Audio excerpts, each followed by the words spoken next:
Welcome everyone to Haven of Horror. As always, I am subject. Here we have Robert, Abby, Wild. This is super Hello. impromptu. I don't have a fancy background, didn't do any fancy formatting. It's just me and Robert on a Discord call. We're winging it. We don't have a structure for this. We don't have a plan. We don't got nothing. We got Robert, nothing. what are we talking about? Today, we are talking about The Last of Us Season 2, and you may be wondering, why are you doing that? It's not out yet. That's out in 2 days. Why are you talking about it now? Shut up. We're speculating. We're This is our speculating. last... This is a long time coming. You know, I've been on the channel for over a year now. The Last of Us is something we always talk about. He's turned it Games, into a the Last show. of Us channel. It's really weird. Yep. That Last of Us 2 playthrough, that's a lot Whew, of content.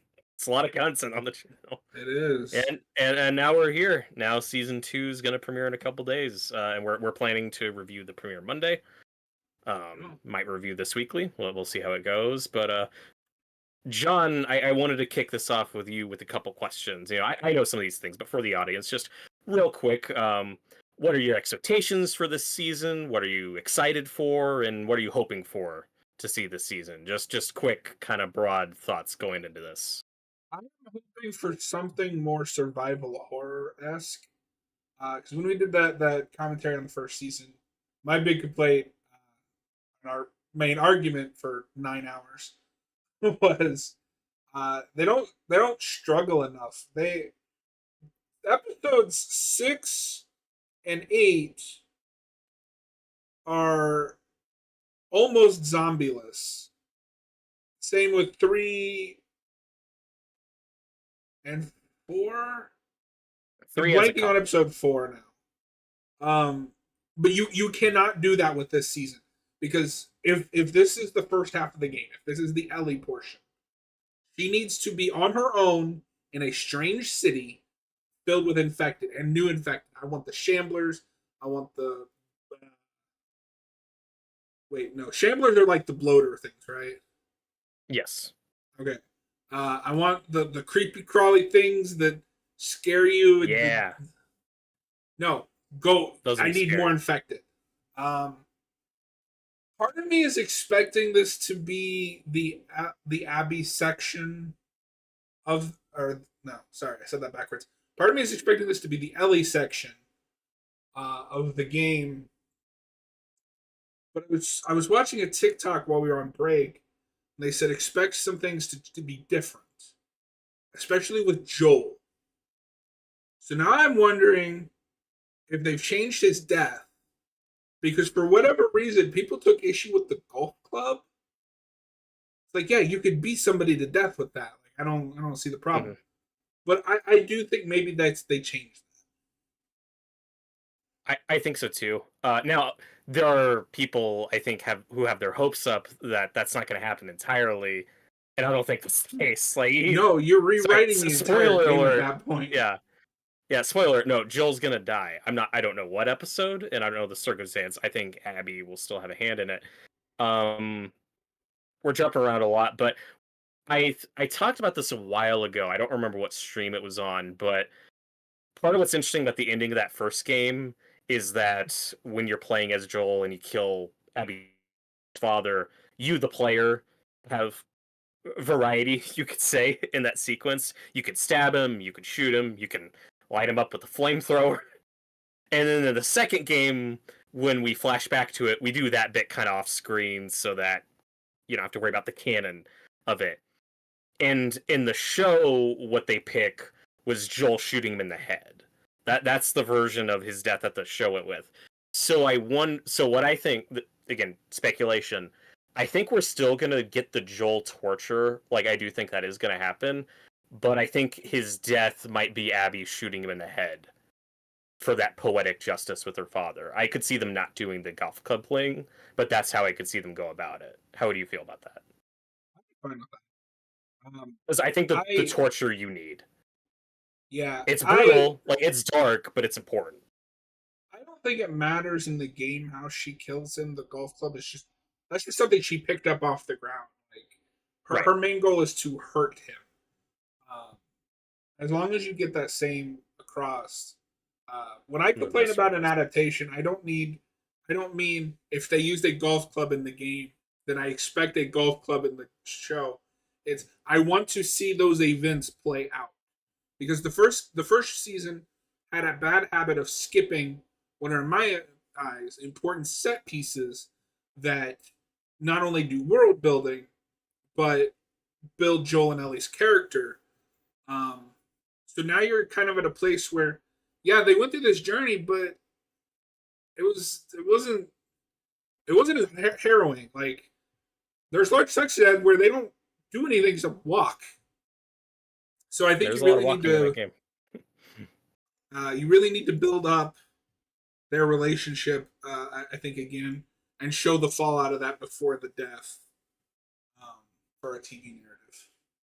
Yeah, I'm curious. I think they're going to try to do both. I think they are going to keep that nonlinear structure. Um, Earlier, there was like a report or something where somebody was interviewed talking about like episode 6 being a big one. And this is a 7 episode season. And talking about like, somebody was saying like, oh, episode 6 is going to be really emotional. And I think for both of us, our knee jerk reaction was, oh, that's probably when Joel's death is going to happen. That's the first thing you think of. Unlike you, now that I've seen all the trailers and I've kept up with this closer than you have, I'm starting to find that less likely because I'm seeing a lot of the Ellie in Seattle stuff in the trailers and the scars and those types of things. And it's like, that doesn't make a lot of sense if Joel dies in episode 6 and this is a 7 episode season. Okay, so let me ask you this, and this is like you said, I did not keep up with it. I already know I'm going to watch it. I don't need to be sold. Do you think they jump ahead and she's in Seattle, and then in episode 6 we find out why she's in Seattle? Yeah, that I think that's possible. I hope that's not what they're doing. I don't know if I I'd really like don't that. because part of me does I like the idea of making Joel's death like the big finale. Leave you on that cliffhanger and make you want to come Mhm. back. But the only way that you do that and works is do the flashback stuff of season 2, and then Right. season 3 is the Abby and Ellie journeys. Yeah, that's because we talked about this ages ago now. That's how I would have gone about it. Um, I would have preferred to have done the flashbacks as like just its own season and gone more chronological, different from the game. But now we're past the okay, well that's how I do with it. Now I just have to take the show on its own terms and judge accordingly. Because and so I do think so. What I think back to that point is I think Joel's death will happen somewhere early on, like the game. I think episode 6 is when we're going to get that flashback of Joel and Ellie's final conversation. I think that's the emotional part they're talking about, which could work. The one at the end of the game. The one at the very end of the game, I think we're getting that this season. Because there's stuff they've talked about moving around and moving up. And I think that could work. Maybe. Yeah, I just. Okay, Okay, I get where you're coming from. I get why your knee-jerk reaction is, "Ooh, I don't like that." But if we're stretching this out to 4 seasons over several years, I feel like that's key information you're holding out on for way too long. Like That is what also was their final true. conversation? You know, I think everything with Joel we're getting this season. Especially because you Uh, never know in 6 years, depending on how long these take, if you even have Pascal because he's so popular. right. And because now he's in Fantastic Four and doing all this other stuff, so I think they got everything with Pedro they needed this season, and then we can move on without him. But as long as we get, that really important flashback stuff, I think that's fine. And also, another thing they've talked about moving up, which I think is a very good thing, especially if the season ends on a cliffhanger, which I'm dreading, but we'll get there. They made it very clear that the Abby backstory, at least the Firefly stuff with her dad, we're getting that early on. So the Honestly, I could see audience, them opening the season with that. certain Just maybe because, like, that could be the you first kind of episode. pick up where that last episode left off, and then you move ahead. What I would do, because I've always found this clunky in the game, I would cut out that section where her and Owen are just like scouting. Um, Interesting. have her show up when Joel is out on patrol, and that's where you first meet her. Because I think in the game it's super clunky, and it's just there to teach you how to play the combat. which is a Mhm. double beat because I already kind of learned that in the Ellie section. Yeah, for a lot of that game, because when Joel dies, that killed the game for a lot of people. They were immediately out, which I think is weird, but to each their own. But for a lot of that game, though, I remember my first playthrough thinking, okay, Abby better be a Firefly, or else this is going to be really unsatisfying. And of course she is, but they hold out on that information for a long time in that game. Mm-hmm. And in the show, I think it's really smart to move that up for the Yeah. people watching this. Like, no, this is important context for her motivations and why she's doing what she's doing. Yeah, I guess my big worry is just being concerned of how influenced are they going to be by the reaction to the Oh, game. yeah. Um, like, no, just tell the story. Yeah, you need to change it a little bit because the story is all over the place, which works for that medium. Uh, but with the Last of Us Part Two being such a more ambitious title than Part Two, I think some of the narrative stuff you can't hold until season 3 or 4. Yeah, for sure. And so back to what we were talking earlier about infected, which I agree that as far as the infected goes, they should have popped up a little bit more in the back half of that first season. So I hope they've listened to that criticism and that's spaced out more, because I can say based on trailers, we're going to get at least 2 episodes with really massive, ambitious infected sequences that look awesome. Oh, cool. Like we're definitely getting. Do you want specifics, or do you You want can me tell to? me. It's weird So because like I'm not watching trailers, but it feels like hard to spoil because I've played the source right, material. yeah, exactly. So, for example, Joel's death. Part of the context of that sequence, how Abby gets her hands on him and how that plays out. It's the blizzard and all the infected. It's like that huge wave of infected. It's the perfect storm, if you will, of Yeah, circumstances, and that's going to be in the show, which is something we didn't get in season 1 that I was disappointed by. Was infected like in the snow, was clickers in the snow, and we're getting that here. And it looks awesome, and it looks bigger than the game version. Like, it looks like some of them maybe even get into the town in Jackson. So interesting. it looks like we've taken that sequence and gone even bigger with it. Like, there was a shot of Tommy shooting a bloater with a flamethrower, and it's Oh awesome. yes, I can't wait to see that. that's So the if you wanted stuff more that's bloaters, missing. we're getting more bloaters. Yeah, yeah. It's awesome. So I could one thing I think they could change, just thinking like, okay, when do they kill Joel? Like, when does that happen? I could see that huge sequence with the infected happening at like the end of episode 1 or episode 2, Joel getting captured by Abby's group, and that being a cliffhanger. And then in the next episode, Joel dies. I could see them structuring it like that. Also, I want to address the criticism from the game because I feel like the dialogue will mostly stay the same. If I Mhm. hear one person complain that Joel is being out of character by giving his name to people, I'm gonna scream.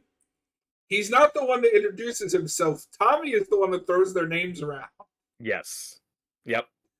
Media literacy, Right. please.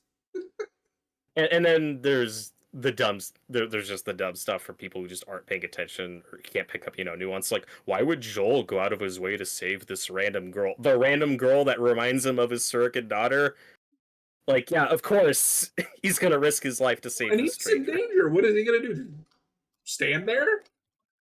Yeah, and again, these are things I think they're gonna explore in the show. It's like, no, Jackson's gotten complacent. Like, they have a system down and keeping infected out and bringing people in, and like, no, that as far as Joel knows, this is just a person in danger that he's saving, who's probably going to become a part of the community if they're cool. It of course will blow up in his face, but what are you going to do when you have an army of infected on your ass? Like, Yeah. there's so much context to that It's just situation weird how that people all of a people sudden pretend complain about. Joel was the same person that he was in the flashbacks of the first game. It's like, no, he No, grew yeah, and changed.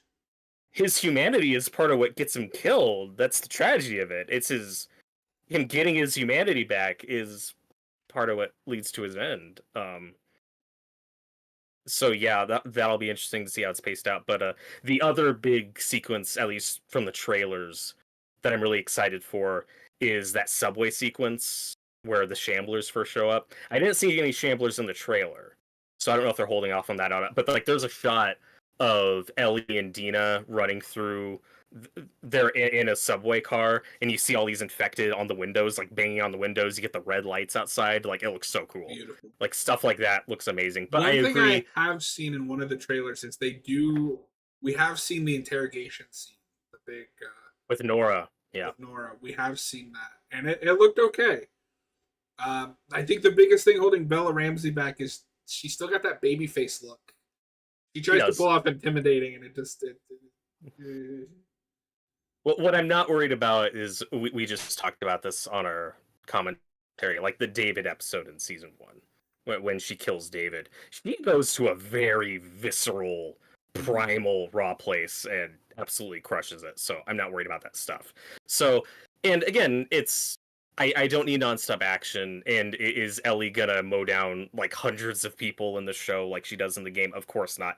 But you do need her killing like dozens of people to get that, or at least to get that point across, you know. Yeah, it's all about the balance, because I am worried that this is 2 episodes less than season 1, because season 1 already feels rushed with how much they just cut out big set pieces and brush them along.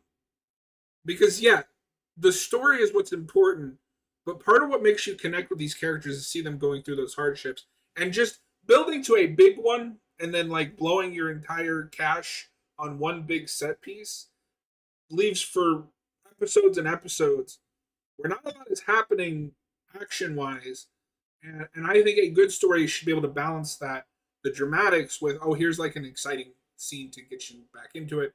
Not just tension, but like, let me see how good these people are at what they do. You know, show me, especially with season 2, because she's going to be taking on an entire fucking army. Yeah, I don't need her to kill 300 people like she does in the game, but I do need her to be in danger and fighting. Mm-hmm. You need a proper amount of firefights and running infected in every corner and stuff. Again, these are issues that I didn't feel as much with season 1, but I agree that we can space that stuff out better. Like, infected should be popping, even if it's just one. Like, they should be popping up like every episode. Seattle should feel dangerous when we get to that stuff. But that's also why I'm like, yeah, I don't know if Joel's gonna die in the first episode, unless we find out the premiere is like an hour and a half. Then I'll be like, oh fuck, Joel's dying in the first episode. But it just sounds like we are adding a lot up top to Jackson that I'm excited for. Like, Joel and Dina we're gonna see on screen together, and it's like, oh yeah, we never get that in the game. I'm curious what that dynamic's gonna look like in the show. There's like an ex-girlfriend in the game, Kat, that Ellie talks about a lot, who we never really see. I think she's going to be in the show. And then there's flashbacks like, and this is interesting because this is one of the very first trailers of the game, like that. I think it's a New Year's Eve party when Ellie and Dina have that dance together. That's like one of the first cutscenes we see from the game. And then when you actually play it, that's at the very end. Yeah. So scenes like that I could see being in the premiere, and what they're talking about and moving stuff around. Like, it does sound like we're gonna get a lot more Jackson stuff up top than we do in the game. And then, but then I think it will still be non-linear and do flashbacks later. Like, I think they're gonna do both. So real quick, I do want to switch gears real quick just because I'm seeing it here. Overall, on Rotten Tomatoes, it's doing well at a 92%, which is only a percent behind the first season. However, I am seeing mixed opinions from Rolling Stone, IGN, and Vanity Fair. Vanity Fair says The Last of Us enters its sophomore slump. Weird. See how it goes. I don't trust IGN. They didn't like Invincible or The Penguin. I don't trust IGN. But so that was whatever to me. I am interested. It is interesting that it's consistent. Like, everybody is agreeing, yeah, there's some missing stuff here. Well, the criticism of seeing across the board is it doesn't feel complete. Like, the ending feels abrupt, and it's like, yeah, it's half a story. It's one game split over. So that's the main criticism that I'm seeing across the board that I'm personally not worried about, because it's like, yeah, I know more seasons are coming. This isn't going to be a complete beginning, middle, and end the way season 1 was. Yeah. So, well, we already know that we're getting season 3. Right, like that's just been confirmed that that's for sure happening. So, Okay. I did not know and that was the big complaint. That's dumb. Like, yeah, what? well, we've talked about this before. What I'm worried is that what the cliffhanger is going to be, and I don't want this, but probably will happen. Is it'll be that abrupt Abby holding Ellie at gunpoint, cut flat. So that's what I'm dreading because that cliffhanger I think is already awkward in the game, and now in a show it's like, oh fuck, now we're gonna have to wait 2 years to see where that goes. That's annoying, but it already helps knowing that at least some of the Abby backstory we are gonna get up front. So that helps a lot. Like, don't I make will the die audience wait laughing another. if that is the cliffhanger. They let you live Yeah, and you wasted it. end of season. But you agree that if they made the audience wait 2 years just to find out what her fucking backstory and motivation is, like that would have been a problem. Yeah. So good thing that they're avoiding that. Um, but key point because I got some bullet points and this is the big one I want to discuss that you're excited about is spores are coming back. They're introducing spores into this season, and they've said that they have a story based reason for it. So cool. I'm looking forward to seeing how they're included. And what's interesting because literally this came out like this week. I saw a video with Craig Mazin and Neil Druckmann talking about this. How they talked about how there are two. They didn't say which ones. This is just me speculating, but he said there are two big scenes in that game where spores are very present and integral to the story. One of those scenes will have the spores in the show, and one of those scenes will not.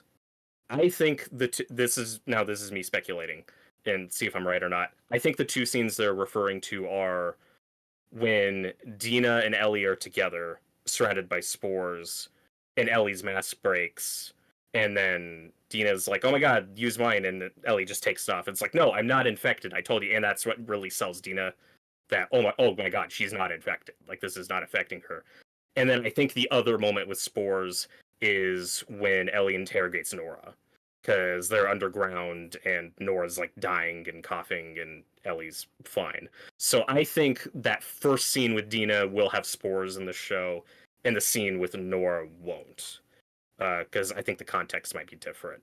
So just depending on how it plays, I think that'll be fine. But that's what I'm predicting. Now we'll see if I'm right or That not. is interesting.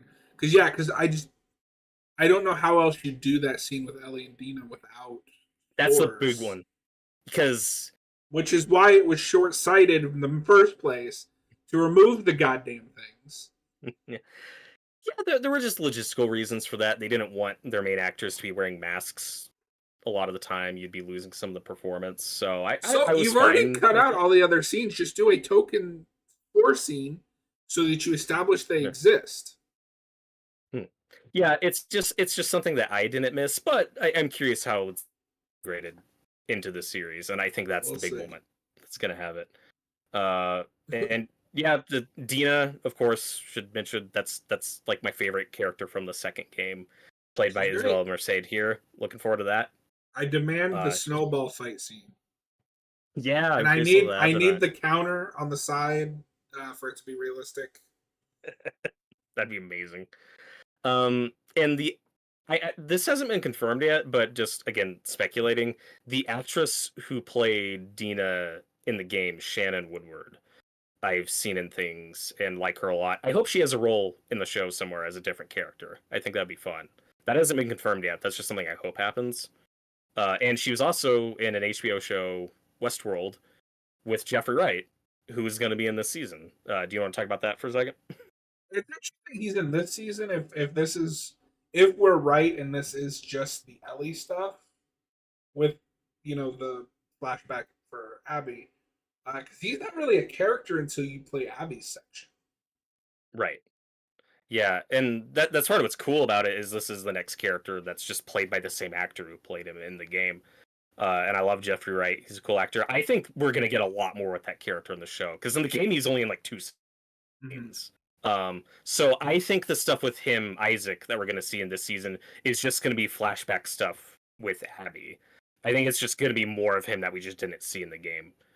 And we know we're gonna see the scars, but the two big characters who haven't been cast in the show or confirmed are Lev and Yara, the siblings. And that Yeah. tells me that'll probably be next season for the Abby stuff. That just tracks with what we've been speculating. Are you ready for the fucking internet meltdown when they catch those Oh two? god. Yeah, we'll get there. But I like Lev in the game. And also, that's a dynamic where even though I think it works in the game, that is something I think the show could improve on. Because the game really is trying to do this parallel of Abby and Lev and Joel and Ellie. And it works. It's just that relationship happens over the course of like 2.5 days. And that just can't match the year-long journey that Joel and Ellie had. You know what I mean? Like, it works, it's fine, but that is actually something I think the show could expand on and make even better when we get to that stuff. Yeah, I'd be down Um, for that. Because there's no reason that when they get to that stuff that it has to be just 2 days. that yeah, like that 3 day structure. Mm. Hell, you Um, could because then I'm assuming the Ellie stuff will be flushed out as well.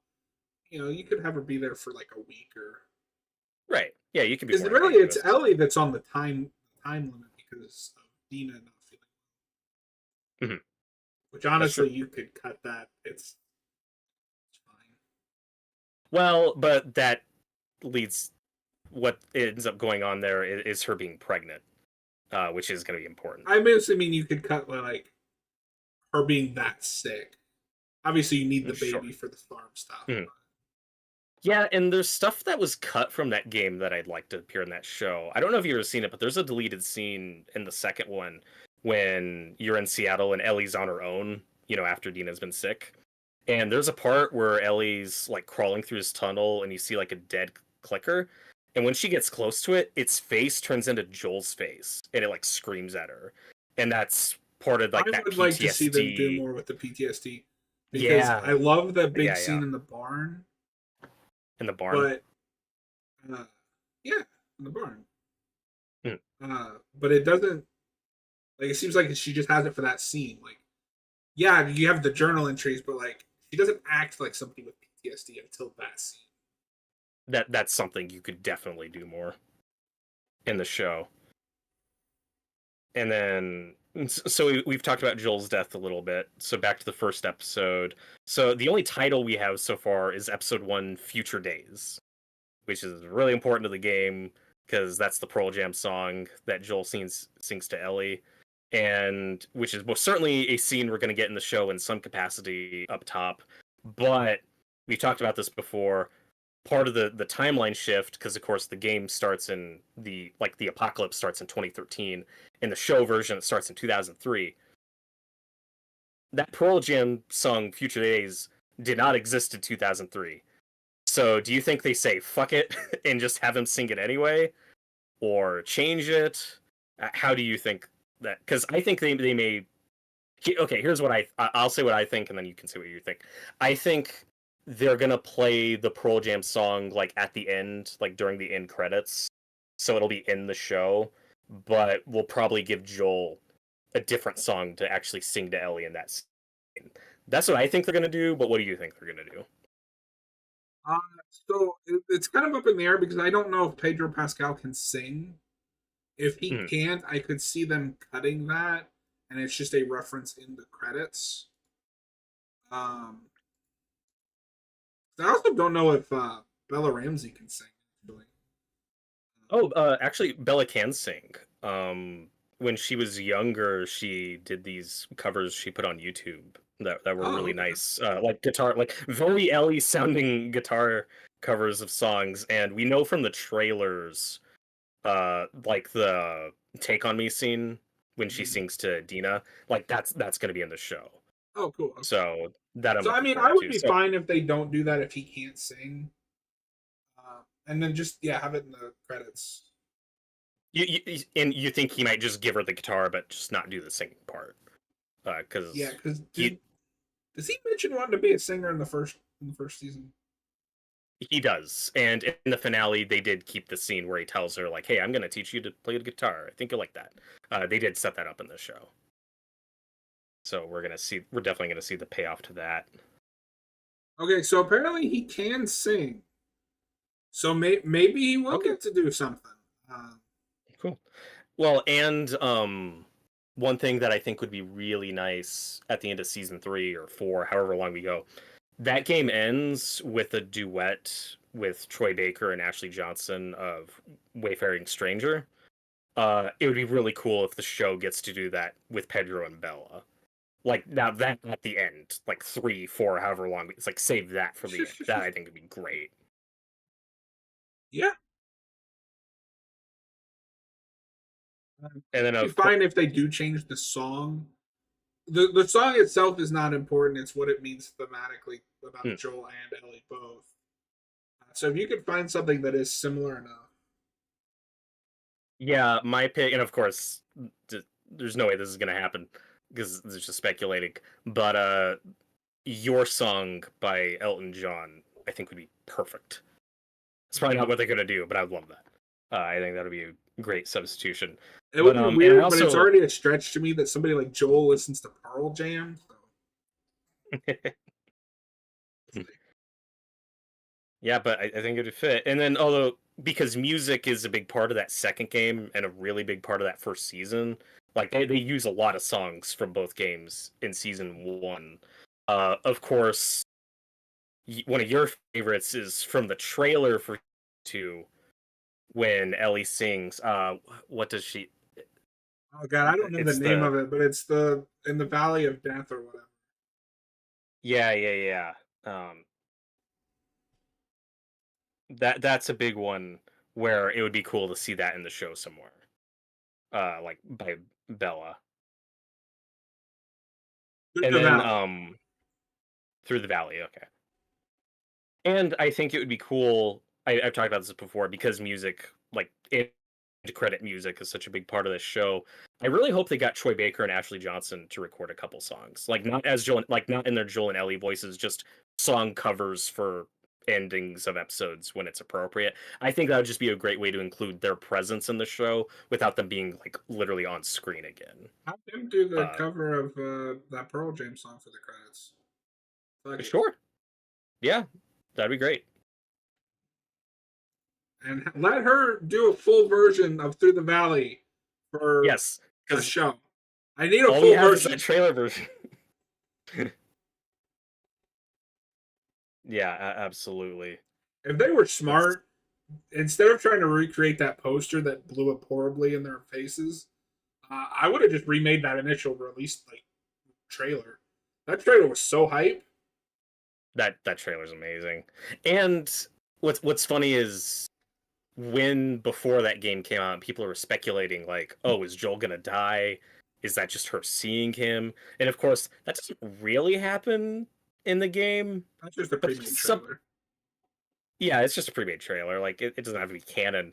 But that is something they could play up more in the show if they do get Pedro. If Pedro is available for more screen time, is just some like hallucination dream sequences and stuff. Like you don't want to do that too much, but I could see that The happening a couple problem times. is I don't buy that in this universe.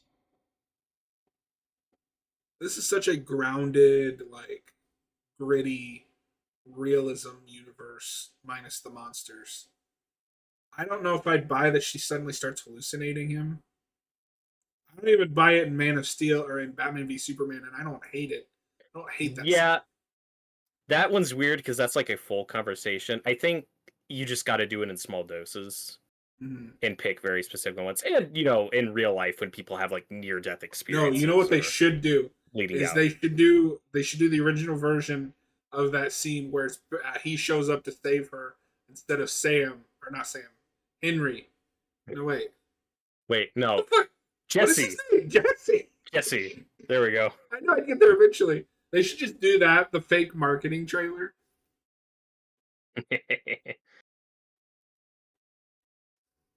And then what are some other points? And of course, should talk about for this video that Caitlin Deaver is playing Abby, and I think that's cool casting.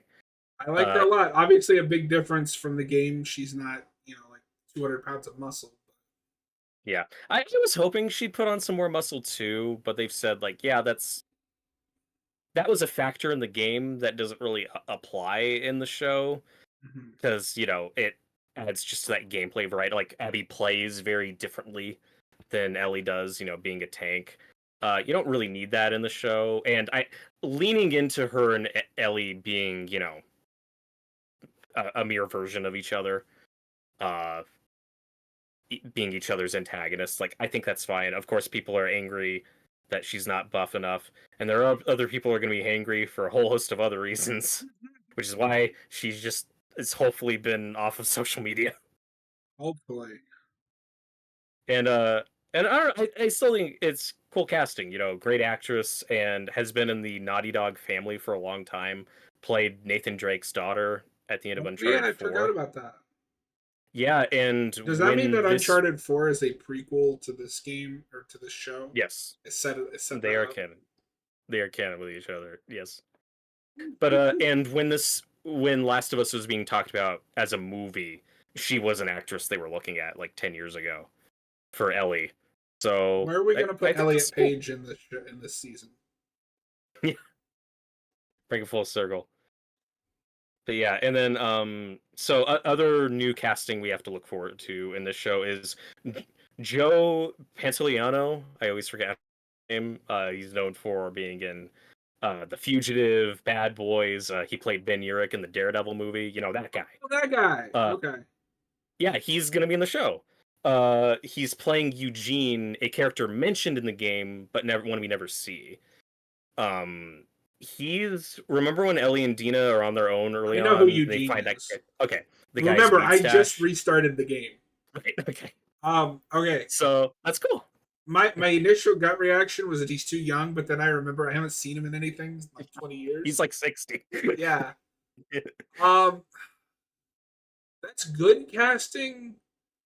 Not who I would have went for, but I think mine would have been too predictable. I don't know if you had this. Just when they talk about him, I imagine like Tommy Chong. Oh yeah, yeah, that makes sense. That's And who I yeah, would have went weed to. and Uh, but no, that's cool if we're gonna get to see him.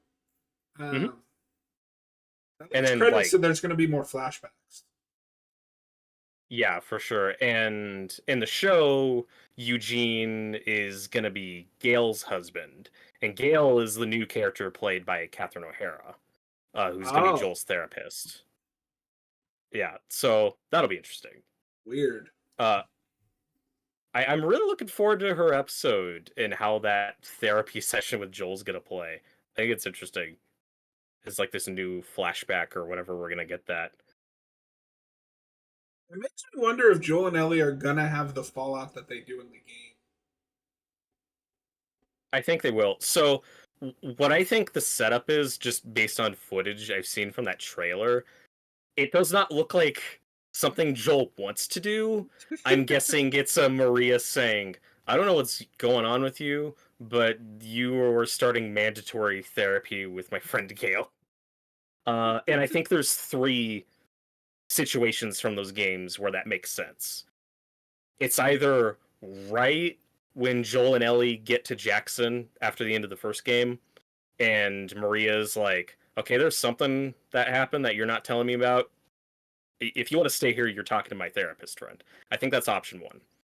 Option 2, what I think is most likely, is after Joel and Ellie's like big falling out when Ellie finds out the truth and there's that rift that forms. I think that's when it's going to happen.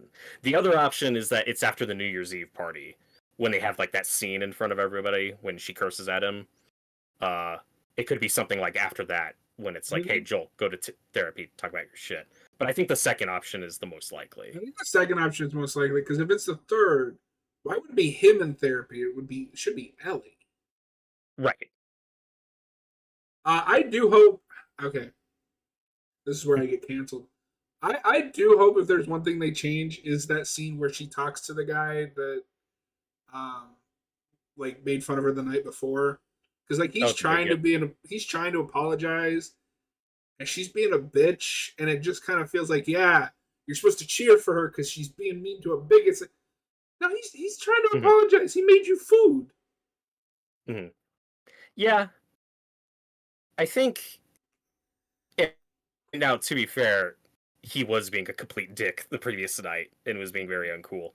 Uh, but I also could see her acting out in that moment. It's just like, yeah, she's like 19, you know, that's she doesn't have to be perfect. That makes sense. Like that No, but if tracks. that was more Tell them to play that. consistent, because she's not like that with anyone else.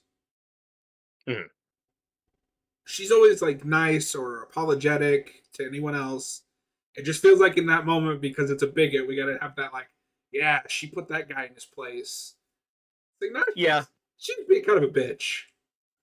that's fair. I also think though the reason why he got on her nerves so much was less her was it has less to do with him insulting her and more him insulting Dina. I think that's why she takes it more personally and why it's harder for her to forget. Because if you remember, like when he uses that slur, he says that to Dina, not to Ellie, and I think that's why she's even more pissed off about it.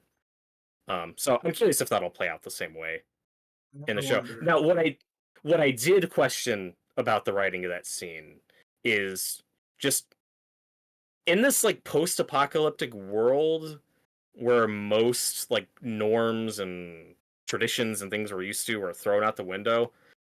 I don't know if she'd have the world context to call that guy a bigot. You know what I mean? Mm-hmm. Like, I don't know how much like homophobia and stuff she's experienced, like institutionalized homophobia she's experienced growing up. Maybe she saw some in Boston. I don't know. That's the part of the writing that never fully rang true to me, where I'm like, I question her using that word Well, it's in weird too this because if you go post-apocalyptic by what world. we know, she's only had one semi-serious relationship, and that was Riley, and that lasted like 3 hours. I can't imagine that she's had to face any of that because she's not really out. She's not really out until Jackson. Yeah. However, we didn't really see any of her relationship with her friend Kat, which is during that 5 year break. But So, it plays to me like the only one that cared was that guy. mhm. So unless this is an ongoing incident, which it doesn't play like that, it Yeah. plays like this just happened out of the blue, and like Maria's like, yeah, he wants to apologize. And she's like, I don't want his biggest sandwiches. Come But anyway, that's on. I'd forgive him yeah. for a steak sandwich. Are you kidding me? Especially in a post-apocalyptic. She gives him to Jesse, and he's happy about it. I would be too. I like Shit, Jesse. yeah. He's a good guy. Do That's you it's think gonna he hurt when he dies this dies. season? I think that'll be in the finale. Yeah. It is if we do the theater because we know they're filming at the theater. They The did theater. theater. Yeah. And then not to get too deep into like what they do with season 3 or season 4. We'll do this again after season 2. Perhaps. Yeah, because If we season are three going to and four are stretch, going to be impossible to predict until we know what season two is. yeah, because initially we thought we were just going to do 2 seasons out of this game, and now we know it might be more like 3. I could see season 2 ending with all the stuff in Seattle's wrapped up, and then keeping it going and seeing the characters like go back to Jackson, Dina actually giving birth to baby JJ. I could see all that stuff happening at the end of 3, and then season 4 being that epilogue stretched out. Because there's a lot of stuff we jump over in that game that I think works that you could flesh out and spend more time on in the show Which when I we think get you would there. have to because if they're not going to go past the source material, that Mm. epilogue has to be the series finale, and that is a very unsatisfying series finale. That is my big holdup. Is if they're not going to make any more Last of Us, the games end on that, and I'm like, it's not a satisfying ending to the Mhm. franchise. Like, I could see them keeping the same ending, but actually showing Ellie go back to Jackson. That, Yeah, like, yeah, but give I us a also don't bit like more ambiguous catharsis. endings. So Hmm. And because now we're talking about the second game again.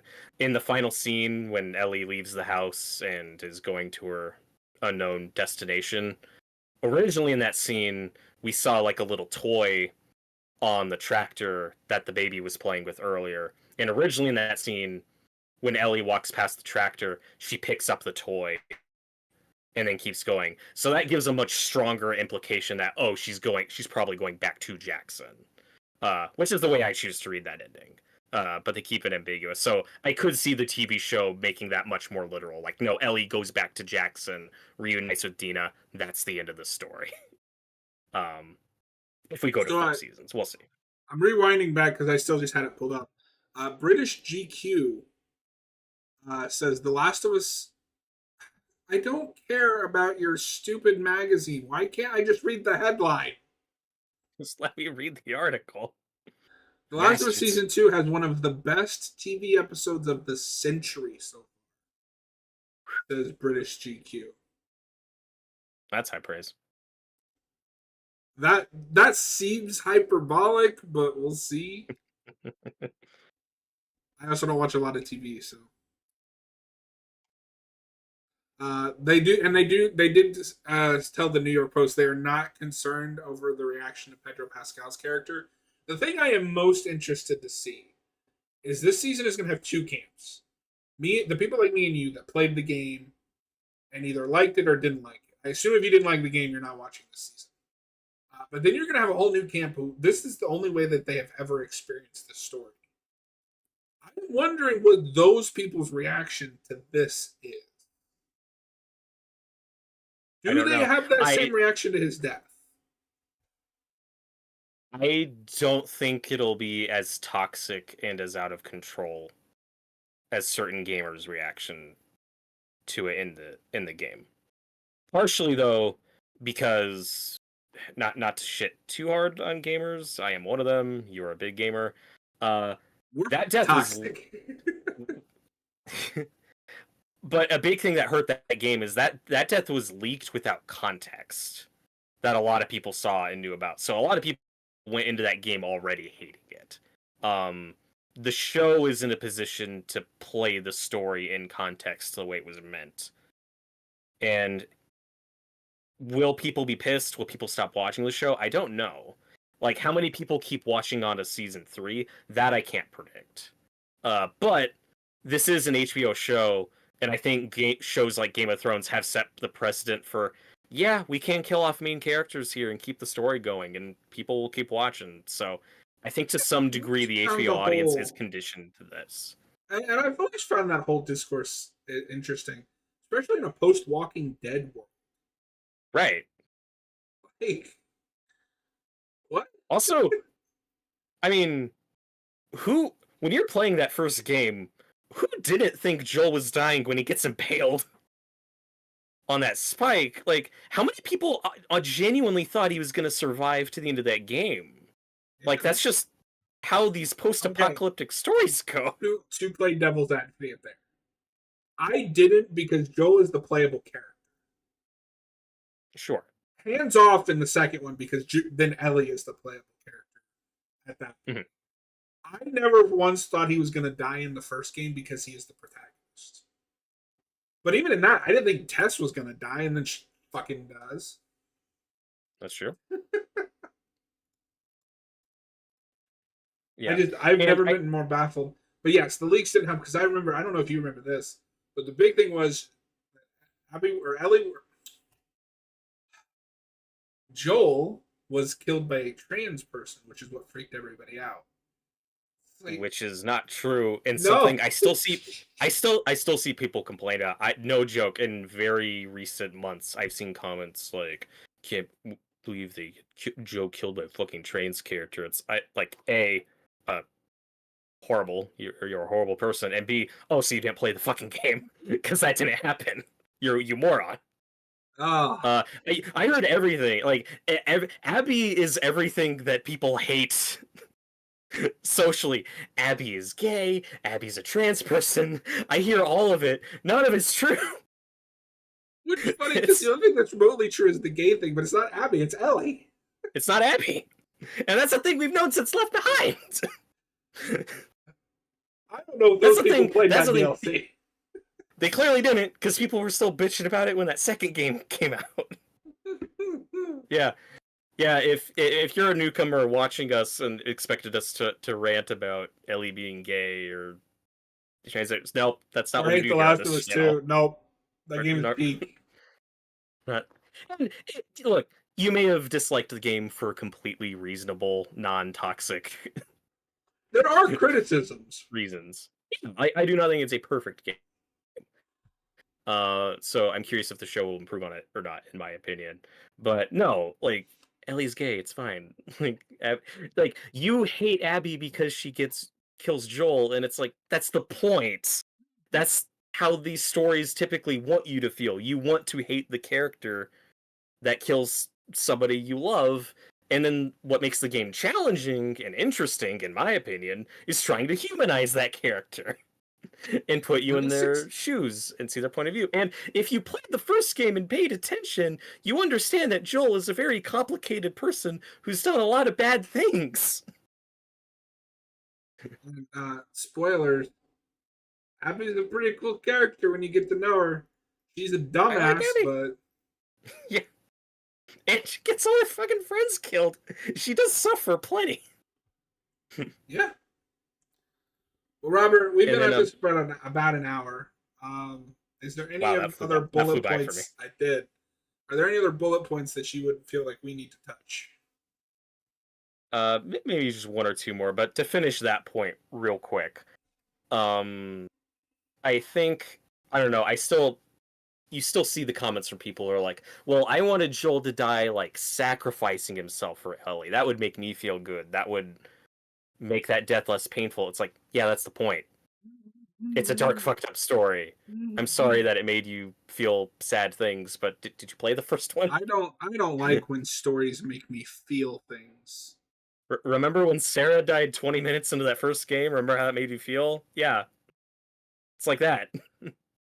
Sometimes bad shit happens in this world, and if that's not your cup of tea, like that's fine. Like you can, it's okay to not like this for completely normal, genuine reasons. But like, come on, it's a dark, serious story, and I hate that argument though of well, Joel should have died sacrificing himself for Ellie, not just getting murdered. It's like that's exactly what happened. He saved her life. He gave her a life, and his death was a consequence, was a result of that choice. And he wouldn't have it any other way. He literally says this at the very end of the game.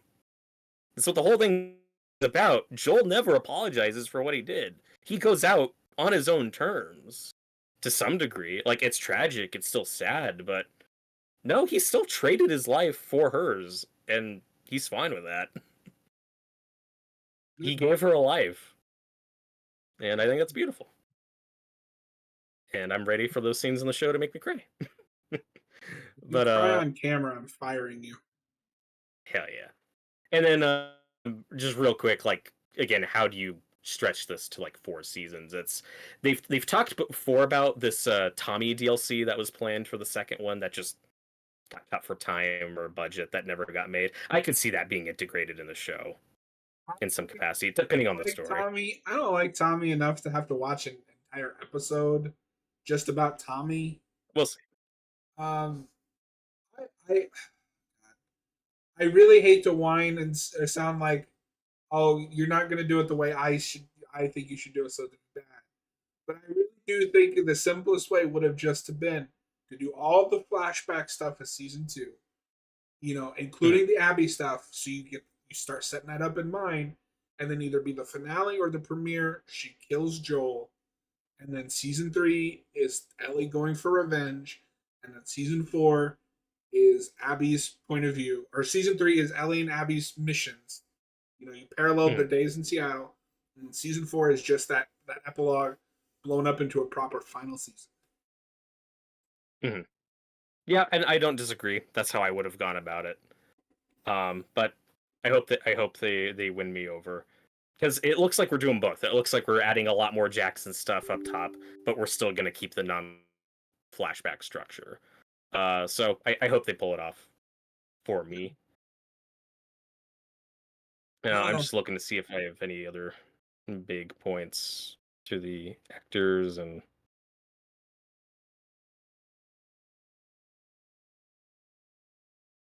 yeah, I'm really looking forward to it. That premiere review is going to be interesting because that's going to give us a lot more to work with, like with where the rest of the season's going and how we feel about. This is just our last minute speculation, because it's like that first season came out over 2 years ago. Like You that's almost said insane to 10 me. years. I almost said 10 years, which would be wild. The game came out over 10 years ago. That's That is true. insane. Yeah. Uh, So I think we hit all the big points I want to talk about. Thank you for indulging me. This went on much longer than I planned, yeah, but I was like, oh, we'll do like half an hour, but no. Like The Last of Us Part 2, there's just a lot to say. there's a lot to say. Join us for a 3-hour premiere discussion on Monday. Might be. Anyway, thank you guys for tuning in. We appreciate it. We will see you Monday night at 10:30-ish Eastern. I will post for sure when we go live, before we go live.